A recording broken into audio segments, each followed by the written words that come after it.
What's up, guys? Welcome to the day two half case tournament. We got Ruben, which was our caster yesterday, with Mr. Austin, which we have joining us again today. DB Grinder, Austin, how you doing, man? Yep, what's up? I'm doing good. How are you doing? Pretty good, man. A fantastic day yesterday. It was super exciting. We had a great turnout, and we had Kamal Crooks defeat all the odds. Virtual World was getting down on representation. It started with the highest represented deck. And then we were down with Drytron, which was your call for the event, and then Ruben's, which was Virtual World. But we had Kamal on the backside on Team Virtual World, so it was already a significant advantage, I feel like, on theirs. And I felt like if we would have had a little bit, we had a lot of great players, and I think a few of them decided to take Drytron to the event. I think that deck really would have taken it because we saw one guy in the entire event on it, and he ended up in top 4. Yeah, he did really well with the deck. We also saw Dragon made top yesterday. That was really cool. Haven't seen that deck top in forever. Isaiah is a dedicated and avid Dragon made player. He's been playing it since, obviously Dragon Link was a thing. And Dragon made not apple that doesn't fall too far from the tree as far as what it can do in comparison to Dragon Link. So that wasn't too surprising. But it's great to see that he stuck with the deck even though it did, in a way, get neutered, right? Yeah, for sure. Last time I was here, he was talking to me about the deck, and he seemed pretty passionate about it. Not surprised that he's still on it. We're seeing Ruben full combo here. He's going to be able to set up VFD for sure. The opponent's going to drop a nib. All right, so maybe he won't be able to unless if he has a Roshi. The opponent's still going to need another hand trap for the Roshi, though, or he's going to get hit with VFD. So do we know how big the event is? It's like 20. Not too big. This is our day 2. This is like our side event, our second day. Like the 1K that we used to do at the Pro Play Tours, this is pretty much just a much smaller scale version of this. Normally we would have like 200 or 300 in the main event of a Pro Play Tour, and then we'd have maybe 100 on the day 2, 1K. So this is kind of like our attempt to recreate something for those that either made travel accommodations to stay the entire weekend so that they didn't feel like they were just traveling for a day, and then just to have more of a casual realm of still competitive Yu-Gi-Oh. So this was same thing that we did last time, I think, for the Phantom Rage Regional. Yeah, if I was to fly out and play in these tournaments, I would be so happy that there would be a day 2 half case tournament. If you don't do well in the first tournament, you still have the second tournament to play in.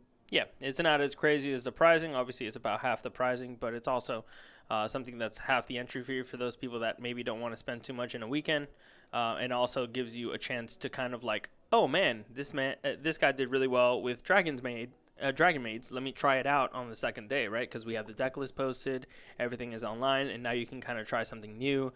Obviously, you can buy and sell, brand new whatever cards from the weekend. Maybe Drytron, you're like, man, I wish I would have given this a chance on Saturday.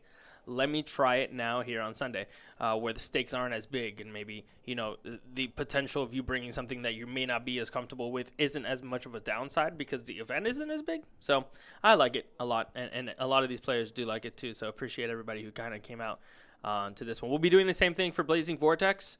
February 6th and 7th, we're making the event on our site now, so you guys can start pre-registering. But we'll do the same thing on the second day, a half case or so. Earl said this guy's hand was bonkers. Yeah, they both opened up crazy. We didn't see a Virtual World versus Virtual World yesterday, right? Correct me if I'm wrong. No, I don't think we did. It's going to be cool to see if he can set up his own VFD through VFD, because that's really the only thing he can do here. He could also set up a Juju just to try to stay alive. If Ruben has an Ash, this is just way over. Yeah, something on the glare on the cards, I'm sorry. We did have a fix for it, but we kind of fixed it intentionally because it was tilting the camera, and then we wanted to get a better view of the actual field.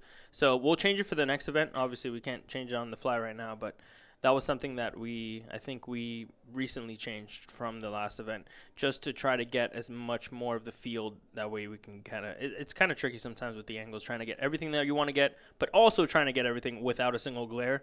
It can be pretty difficult, especially when our store is so very well lit. Yeah, for sure. Seeing Ruben's graveyard's kind of hard, but That's okay. We can pretty much tell everything that's going on still. We're going to see Nikolai just comboing off here. All wins are probably negated right now from VFD. Have to assume that Ruben knows what his opponent's on since he did do very well yesterday with the deck. Probably still just on the same thing. Opened up multiple cities, discarded one there for Qinglong. It's definitely a card you don't want to see multiple of, but you definitely want to see in your opening hand. He's going to use GG effect on Kieran. Chuchi's going to pop that. That's pretty good.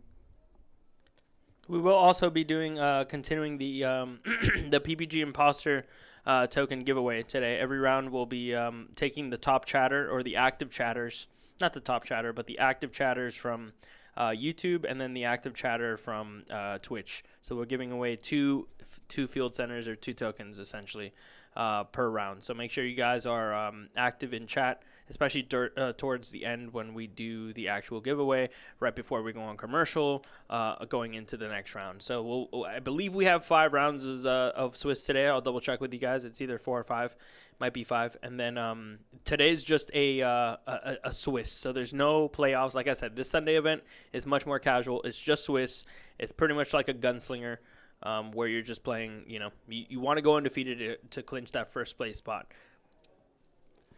Someone in the comments on YouTube said, can't wait for Evil Twin deck. Yeah, it'll be cool if we can show off an Evil Twin deck today. That would be awesome, yeah. We didn't get to show off any yesterday. We know that some very good players are on the deck, like Tristan Bridges and Cody Angeloff. Do you ship to Euro? Yeah, we ship to Euro. These are like cards, so it actually costs us nothing to really ship these. It's not like we're shipping a 100-pound package or something to Euro where it would be an issue. So, we had quite a few international winners yesterday, and we do our fair share of international shipping, especially with just cards and stuff that's not too big and heavy. Never really cost anything. So he said, "Hook your boy up with that Among Us token. Just keep talking in chat." Yeah. Nightbot's gotta choose you on Twitch. Exactly. On YouTube, I just roll a die. To be honest, there's no bot on YouTube that I know of that randomly picks. But he said, "Hope someone is playing the Spice for sure." Hopefully, yeah. I mean, today's the day to play the Spice because exactly the stakes aren't very high, the entry's not very high, and people are just hanging out and playing. So they're side decking now. Who won that game? I didn't even catch that. Oh, yeah, Ruben won that game. So now Ruben's gonna need hand traps to be able to even stand a chance here. So hopefully he opens up like 2 of them, stop his opponent. We saw that Nib wasn't even able to stop Ruben. He just had the Roshi to keep going. Yeah, I mean, Ruben seemed really dialed in. Like, he was actually going to play this event. Fun fact, Chris was going to commentate this event up to, like, a couple days before the event. He was feeling under the weather. He didn't want to risk, any type. He didn't think it was COVID. But at the end of the day, if you don't feel, like, 100% at all, I don't think you should be going out and putting others at risk. So that's why we take temperature checks at the door, too, just to make sure that if people really just don't feel like that way, or if we can, like track that in any way, we just want to minimize that risk. So if you don't feel 100%, it could be you catching on to something. Granted, it may not be COVID, but at the end of the day, who likes getting sick, right? Even if it's common cold, it's really the worst. So, and then Ruben kind of stepped up and was like, yeah, I was going to play, and he had been preparing for it for, a couple of days, but he actually was able to hop on commentary, and I think for the most part, everybody was pretty well, received him pretty well, especially alongside Austin. I think you 2 guys did great, and I think everybody enjoyed it. Yeah, I think Ruben's a great commentator. He definitely knows the game very well. I haven't talked to him very much, but I can tell that he has some tops without even asking him. He said, "Does Cody play in this event?" Or did I not understand correctly? No, he didn't play in this event, but online he plays the live twin deck. I've been on YouTube. Just switch over from YouTube, and you guys didn't see my comment. We should be able to see both Twitch and YouTube. I'm sorry. Is that DB? Yes, that's DB Grinder, the legendary. Any Drytron representation? There was one yesterday. Hopefully more people break the ice today and actually take it.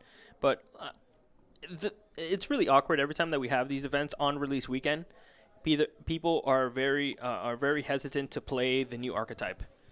even when Phantom Rage dropped, like nobody played Virtual World, right? And then we didn't see it until it popped up at the LCS a week after. People were like, okay, now I'm going to try Virtual World because they had a whole week to grind on TCG instead of grinding on OCG. You can't really grind new archetypes before they're legal unless you have a dedicated testing team that will play with you on those formats, or else you're just going to run into like random actual OCG drink, and then you're like, I'm not getting really any testing because these decks don't exist, right? Whereas where you're trying to test for an actual TCG archetype, you won't actually be able to do that till release.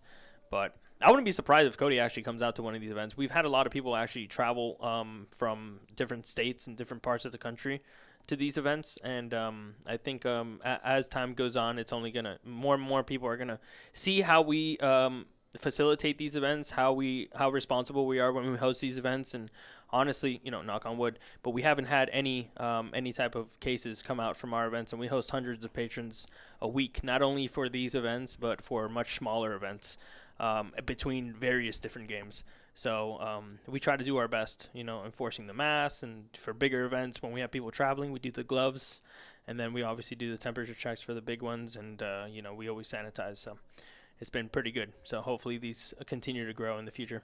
Oh, Ultima Zulkin, is that?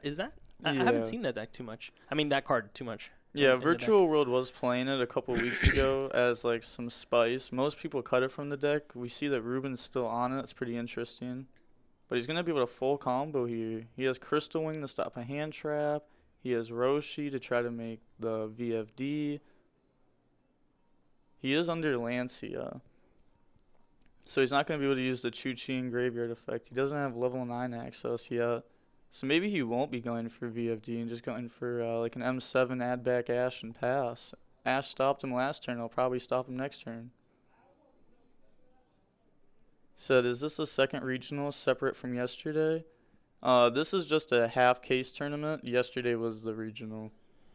Yeah, we were gonna produce a 2020 map, but we figured it's almost over already. So we're in the process of having a 2021 map. These are actually a different size, so it's kind of awkward for us to get these made. We see, he said Zulkin Pog. Is Machado solo casting? Nah, I'm here too. Austin DB Grinder here. I'm not casting gameplay. I'm just here to answer some questions. He said how many players? No top cut, yeah. Yeah, there's no top cut. There's like 20-ish players in the tournament. He's going to flip Chu-Chi. So that'll be a step to start breaking Ruben's board. But it's going to be very hard with Crystal Wing and Zeus. Said 21 now, actually. There's 21 people in the tournament? No, I think he was talking about 2021 versus 2020. Oh, fair enough. He said, any Thunder Dragon? I do not think there's any Thunder Dragon in the tournament. I haven't seen that deck in a while. Yeah, neither have I. Andres Torres wasn't here this weekend, unfortunately. He took his vacation. He was actually, and this kind of messed up a lot of things for the regional as far as, the delay in Genesis Impact was huge. Because we were supposed to actually have this event like 2 weeks ago on the actual release day for Genesis Impact. And we ended up having a Phantom Rage case tournament that same day instead for the people that actually – a lot of people actually booked their flights and travel accommodation for that weekend. They couldn't get a refund, so they ended up coming that weekend. So we were just like, let's put on something for these guys, commitments of like, really booking this trip out super in advance. We felt bad just canceling it and or moving it and not having anything else in its place. So, yeah, that was a big factor. Yeah, it was wild to see that like EU got the set weeks before us. Yeah. Like they already have the cards. They've been playing their remote duels with them, and the cards just came out for us a few days ago. I think there was a Dino in top. Was there a Dino in top? I know there wasn't Dino in top 4, but was there one in top 8? I think there was a Dino. No, there wasn't a Dino in There top was not. 4. Okay. I'm pretty sure there wasn't. I believe if you guys want to see the deck list from yesterday, they can be found on our Facebook group. That's facebook.com/groups/PPG YuGiOh. So it's pretty much the same URL as our stream. So I'll post it there in chat for you guys. Facebook.com/groups/PPG YuGiOh. We have all the deck lists posted on there, courtesy of Carlancho Store. Those guys are great at always making the little graphics with people's decks. So appreciate them. Nameless says, do you think Chaos Thunder could be a meta contender or a good rogue this format? It definitely could be a good rogue deck. It could even be a meta contender. Just someone needs to practice the deck, make the combos with it, optimize the list. Maybe we'll end up seeing it happen. We saw it a couple formats ago with Herman Hansen playing the deck. So we see Ruben in a very good spot here. And he goes Chuchi effect on the Zeus. Or maybe it was Qinglong. He does have his own Chuchi to be able to pop it in response. Triton did very well yesterday for its number of representation. It was yielded 1-1 pretty much and made it all the way as far as top 4. Arguably just kind of fumbling with the deck and probably could have gone faster or farther, sorry. But hopefully people pick it up today. We haven't really seen the field for today's event. So we see the whole board get wiped with Zeus effect. So now this is anyone's game. Ruben is not ahead anymore. Oh, he has the Lulu. That's very strong. He's going to send Qinglong and add Chuchi. His hand was like perfect to break this board.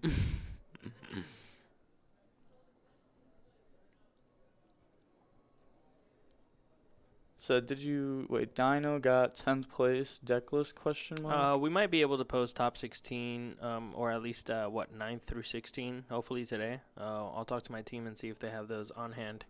But we did post a top 8. But yeah, definitely that sounds like a good idea because there were some pretty sweet decks that almost made it. For sure, there was almost a Mystic Mind player that I was able to top yesterday. Shout out to Jeff Leonard. Big shout outs to him. Said, wait, question, why is Chaos Thunder popping up? People just really like the old decks. You see people go back to old decks all the time. So yeah, that deck will probably just pop up in the future too, just because people like the old version of it. Yeah, I think the top 8 breakdown was pretty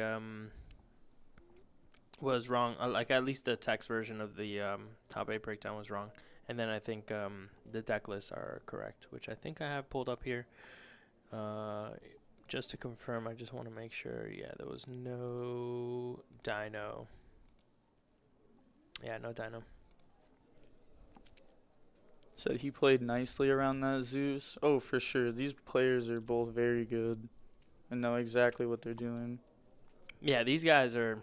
Nikolai's from a little bit more up north. He's like Orlando area, but he's definitely been playing the game. He's a big veteran as well as Ruben. Nikolai's been around for a while.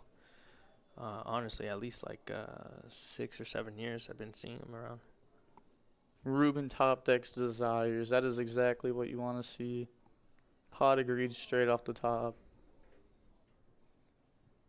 What do you think? Is Dragon Link still good, or is people? I know it was the hands down best deck. Then people were just like kind of got bored of playing it, and then we saw Virtual World doing really well, and then post ban lists. Obviously, the deck takes a hit, but do you think Dragon Link is still? I mean, we saw Dragon Maids, have a good representation or a good show out. So, what do you think about Dragon Link, Austin? Dragon Link could for sure be good. That's another one of those decks that people just need to make the combos and optimize it. The old combos are just not a thing anymore with Link Cross gone and the Buster ban. So it'll be cool to see how the deck evolves in the future. We're gonna see him use E-Telly, bring out a Nian, and then summon a Nian from grave. So what do you think about the Overdrive Teleporter tech from yesterday? Personally, I don't think it's very good because you have to open up 1 of 7 cards plus a Virtual World, and at that point, you're already almost full comboing. So I don't think the Overdrive Teleporter is really needed. I think it would make the hands more bricky. I think hand traps would be better. But it was cool to see. Said those tokens are cool, LOL, rooting for Rogue. Link Cross did so much more than you think it would. Link Cross made Needle Fiber crazy good. And just like Romulus being able to put up a Herald Negate and then go into Needle Fiber, that was insane. Yeah, my commentary is not very great.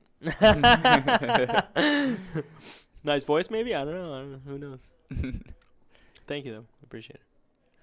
He said also with the Dragoonity support it will be better. Oh, for sure. The Dragoonity support will make the deck insane. The deck has so many combos with the Dragoonity support. It could end on like triple Quasar if it wanted to. Do we know when we're getting that Dragoonity support? No idea. I think they pushed it back once. Who knows? Maybe we get some juicy stuff in Blazing Vortex. We know that we're gonna get that crossout designator, right? In that set, that's probably one of the big ones. Yeah, hopefully we get that card. We've been waiting for that card for years now. I remember in Goki format, everyone said, "Oh, the format will be okay once that card comes out." And now it's been like 3 years. You can never understand why some cards we get like much faster than others. Oh, for sure. Like Dragoon and Needle Fiber, those took forever to come out. It has a Calamities combo that is terrible, and it can do the old combo that makes Unchained. It hard loses to Nib now. Yeah, that's a big thing about it. The deck really does lose to Nib now. More people are putting Nib in their decks since Virtual World is a deck. But once Drytron gets really popular, I think Nib's going to not be played in the main deck since it's really bad versus them. 100 messages via both chats today. Thank you guys. Very early start. So appreciate you guys interacting in the chat. Keep asking questions if you like. Austin can answer all the Yu-Gi-Oh related ones. So don't you think Chalfing in Virtual World makes you go into unnecessarily high risk plays? Well, you could end on like Shen with Chuchi effect, which isn't bad. But against like Drytron, you're just going to get OTK'd or outpaced very quickly. You really need to be able to set up VFD turn 1, and Chalfing makes it to where not full combo turns into full combo. So I think it should be mandatory in everyone's extra deck. Said I'm trying going second Zoo. That deck is very cool because of Zeus. I think it'll have some problems with Virtual World, but if you can solve those problems, the deck will be good. Yeah, the new pot cards are really cool. Like we saw Extravagance come out, like Desires. There's so many cool cards that have been coming out recently. We see Ruben go into Vermilion. He was talking about this card a lot yesterday. He really likes this card, and he likes looping it. Yeah, when that card came out, everybody, including myself, were like, "Man, this card's gonna be really freaking good one day." Like, and it finally came. Yeah, it's That's an definitely having Invasion its of time. Chaos, right? Or no, Invasion of Vengeance card? I have no idea. God. It's old now. So do we have DDD players today? I have no idea. I would assume not. No, decks like that, like Dragon's Maid and things like that, usually will kind of know because those are people that have been playing that deck for a while and they kind of like stick with the deck no matter what. They don't just like randomly pick it up one day for the most part, from what we've seen at least like locally and from our player base here. Yeah, for sure. So Drytron is a lot easier to play than you think. Just like looking at the deck, it's very easy to play, but you want to make very good technical plays. You always want to keep yourself ahead. So Pot of Disparity seems like a weird card. There will be decks for it, but I don't see combo decks using it since most combo decks go through all of their extra. I think Ruben went ahead and took that 2-0 there with that direct attack with the, was that the Juju? Right? Yeah. Juju. Yeah, he opened up very well both games. We saw him make his opponent end on just a level 3 monster. Turn 1, that's just not going to do anything.